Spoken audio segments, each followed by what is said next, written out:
በዚህ አጋጣሚ እንግዲህ ጉርሰራሽኝ የሚለው ዘፈን እዚህ ኢትዮጵያ ቴሌቪዥን መጥቼ ስቀረጽ ለሙስሊም በዓል ነበረ። ኤደን ትባላለች ፕሮግራም መሪ፣ አብዛኞቻችሁ ታውቃታላችሁ።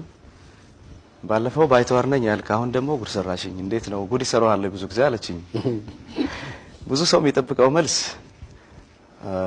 በሌሎችም ህይወት የሚደርስ ነገር ነው ዘፋኝ የሚዘፍነው፣ በኔ ላይ ደርስ ይችላል። ይሄ ትክክለኛ መልስ ነው፣ ሁላችንም እንስማማበታለን። ግን በጊዜው ያ ነገር ሲሪየስ የሆነ ቃለ ምልልስ አልነበረም። በዓሉን በማስመልከት ለየት ያለ ጨዋታ ለመፍጠር ነበር የሷም ሐሳብ። ስለዚህ ቀልድ ደግሞ ሲባል የማይጠብቀውን ነገር ማለት ነው አይደለ? አብዛኞቻችን እናውቃለን። ኤና ዜድን ቦታ ስናቀያይራቸው ቀልድ ይሆናሉ። ስለዚህ ጉድ ሰራችኝ ለምን አልክ ስል እንደዚህ ነው ብዬ ከማስረዳት ጨዋታ ለመፍጠር እኔ ነኝ ጉድ መሰራቸው ሲባል ሁሉም ድንግጥ ይላል። በተለይ እናንተ ብትኖሩ በጣም ትደነግጡ ነበር። እና ብዙ ያልተረዱኝም ሰዎች ካሉ እንግዲህ እንዲረዱኝ ነው እንትን ብለው።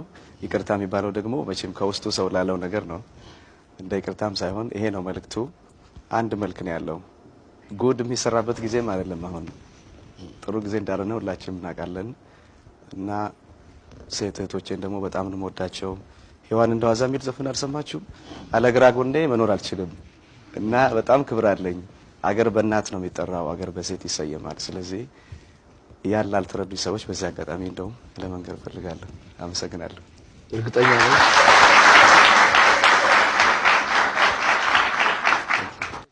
አንድ አጋጣሚ አለኝ። እንደውም በዚህ አጋጣሚ ያን ባልኩኝ ማግስት እንደ አጋጣሚ ካቴድራል ትምህርት ቤት አካባቢ ተለቀዋል መሰለኝ። ከፋፍሬሽ የሆነ ዕቃ ገዝቼ አንድ አሮጌ ቦልስ ነበረችኝ፣ እሷ ውስጥ ሆኜ ዞር ስል አዩኝ ሴቶቹ። ደግሞ እዚህ ውስጥ ሆነ ነው ጉድ የምትሰራው አሉኝ። ትንሽ